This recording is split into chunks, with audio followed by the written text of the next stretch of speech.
Então, gente, continuando aqui, antes de seguir, só retornar ali no caso da destruição do sistema de preços, dar um exemplo hipotético a respeito da alocação e desorientação da alocação de recursos, né?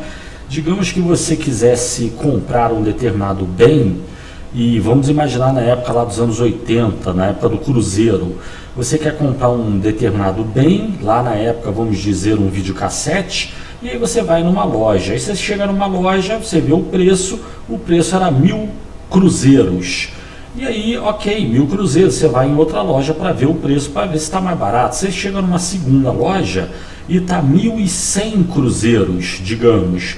Bom, a primeira loja é mais barata, né? Você já pode voltar lá e comprar. Mas vamos ver, você talvez vá ver numa terceira loja. Você chega na terceira loja e o preço está 1.200 cruzeiros, mais caro que na segunda e mais caro que na primeira. Agora sim, tá, tudo bem. Você foi em 3 lojas e viu que a primeira loja era mais barata. Você volta na primeira loja.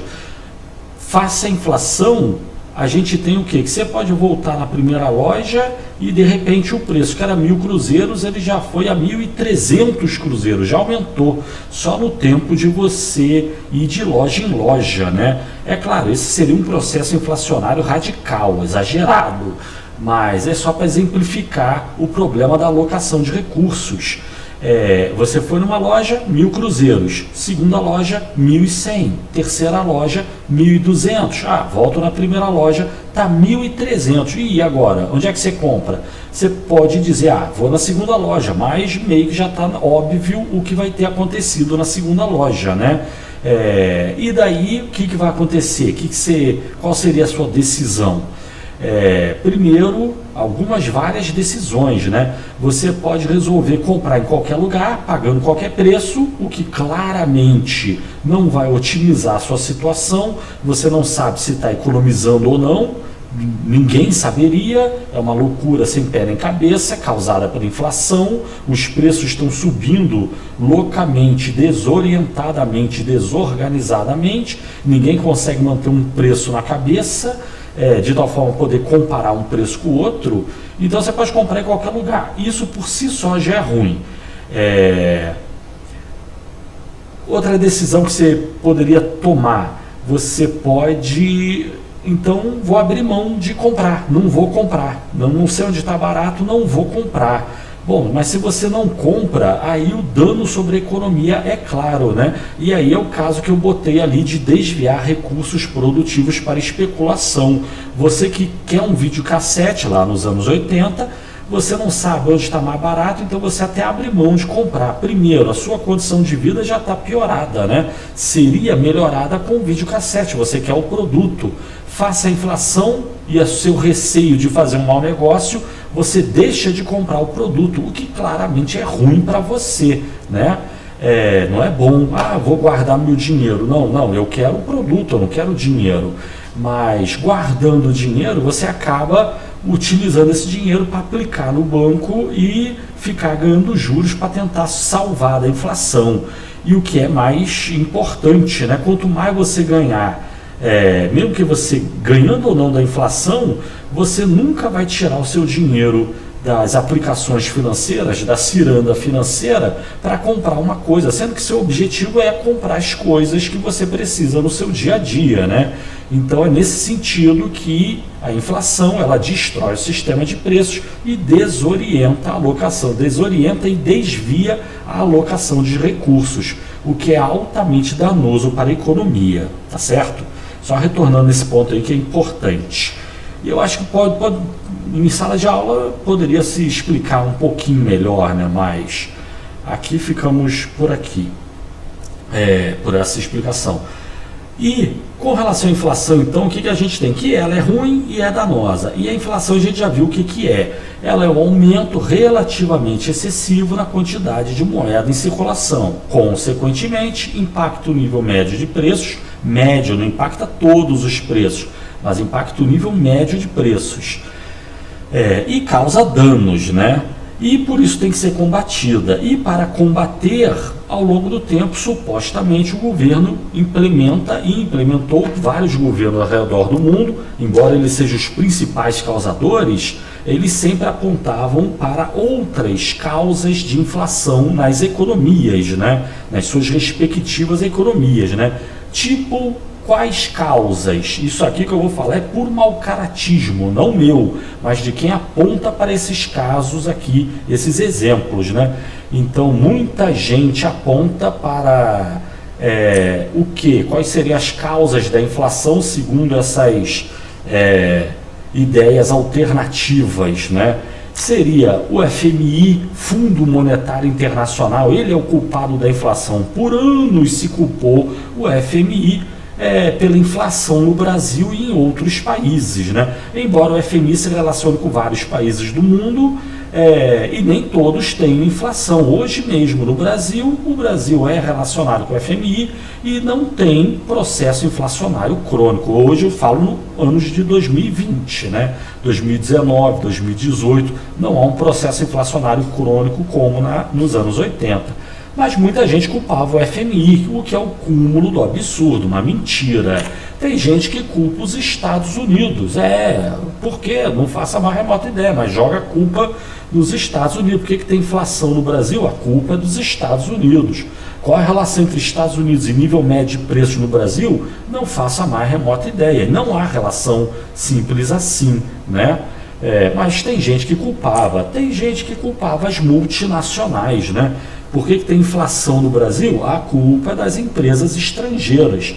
O que as empresas estrangeiras têm a ver com a quantidade de moeda ou com a quantidade de bens? Na realidade, a vinda de empresas estrangeiras tende a reduzir o aumento no nível médio de preço, tende a reduzir a inflação, na medida que tende a aumentar a quantidade de bens na economia, né? Se a Coca-Cola fechasse e fosse embora, isso não é bom para o Brasil, é ruim, vai reduzir a quantidade de bens disponíveis na economia. Então, três tipos de causas da inflação mentirosas, né? Entre outras, por exemplo, os bancos. Então se culpava os bancos no Brasil, Banco Comercial, Itaú, Bradesco, Caixa Econômica, Banco do Brasil, principalmente Bradesco e Itaú, logicamente, né? Como sendo os culpados pela inflação. O que os bancos têm a ver com a inflação? Eles até têm a ver, na medida em que, como a gente já viu no mercado financeiro, os bancos são capazes de expandir os meios de pagamento. Eles aumentam a quantidade de moeda, sim. Só que esses bancos, eles estão sob controle do governo, bem ou mal. A capacidade desses bancos de expandir a quantidade de moeda depende da autorização e da ordem do governo. Se o governo não autoriza os bancos a expandir crédito, eles não expandem crédito. Se o governo proibir os bancos de emprestar dinheiro, pronto, não tem mais dinheiro, não tem mais crédito na economia, só para simplificar, para dar um caso radical, né? Ou se ele permitir, só pode dar um crédito se receber uma dívida anterior. Então o volume de crédito na economia se mantém inalterado e pronto, os bancos não são capazes de expandir os meios de pagamento, a quantidade de moeda na economia por si só. Sendo assim, não há que culpar o banco, mas quem está por trás ou acima do banco, que seria a política monetária do governo, né? Outros culpados eram os ricos e os especuladores. Essa imagem que eu ponho é do famoso operador de bolsa de valores Nagy Narras, muito famoso no Brasil, e pessoas como ele eram muito famosos nos anos 80. Pessoas como ele eram culpadas, algumas outras pessoas acusavam eles e gente como ele como sendo culpado pela inflação no Brasil. O que Nagy Narras ou qualquer outro rico ou especulador tem a ver com a inflação? Nada, mas enfim, eles eram, se indicava ele como sendo culpado, né? Pessoas como ele como sendo culpado. Outros culpados, o petróleo, sim, o petróleo aumentou, que até teria uma relativa, como a gente viu no custo a inflação de oferta, até tem uma relativa razão desses dessas causas de inflação mentirosas aí que eu estou indicando, o petróleo até teria uma relativa relação, mas ainda assim não explica o tanto de inflação crônica. Ele explicaria como a gente falou no vídeo anterior, explicaria uma pressão inflacionária, uma perturbação inflacionária, mas cessaria. O preço do petróleo aumentou, pronto, esse preço vai ser repassado aos demais preços da economia e acabou-se o processo, a perturbação inflacionária. Reduziu a quantidade de bens disponíveis na economia, só um pouquinho. Os preços vão aumentar, só um pouquinho. Por que os preços crescem sem parar?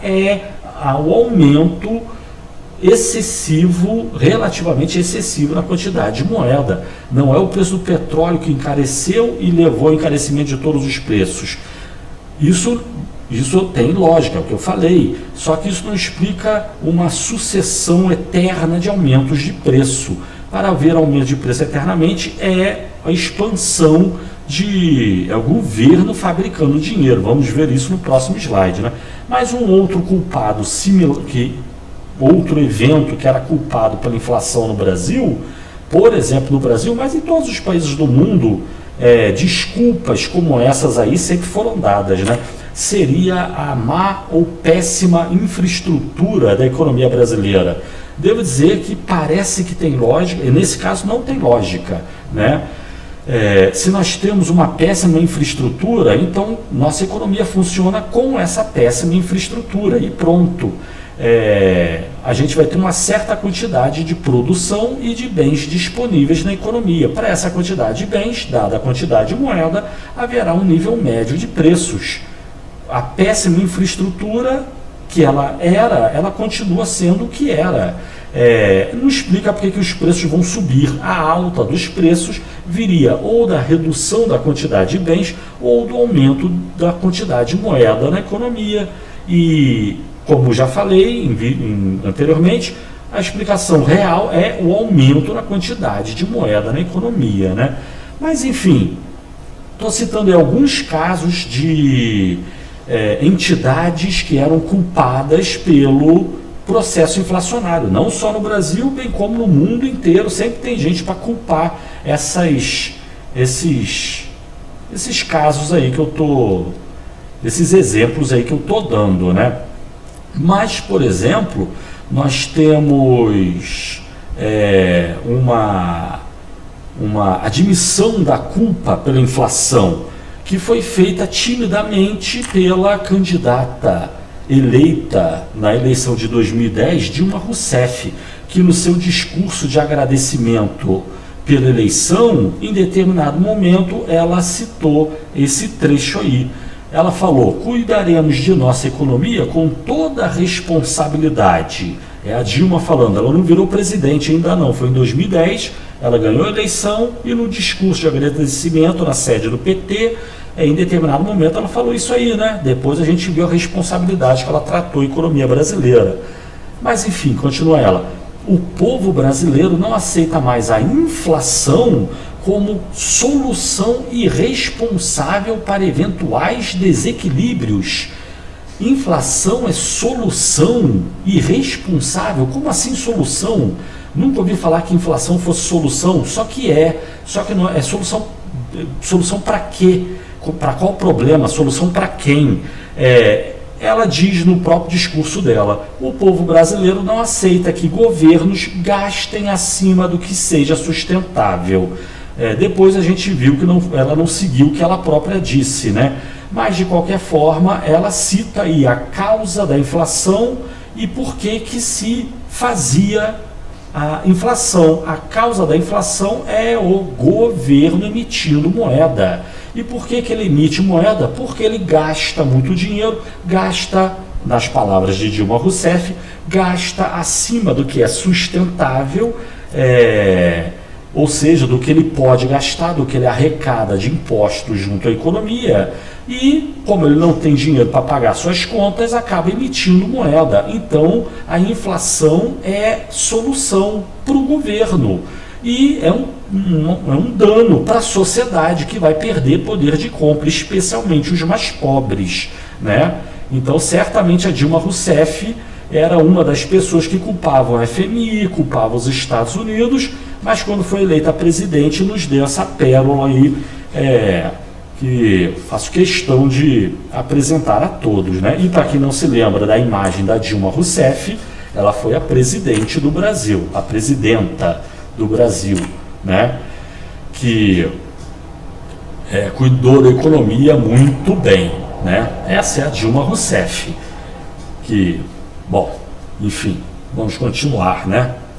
15 minutos, vamos ficar por aqui, continua no próximo vídeo então. Valeu, tchau!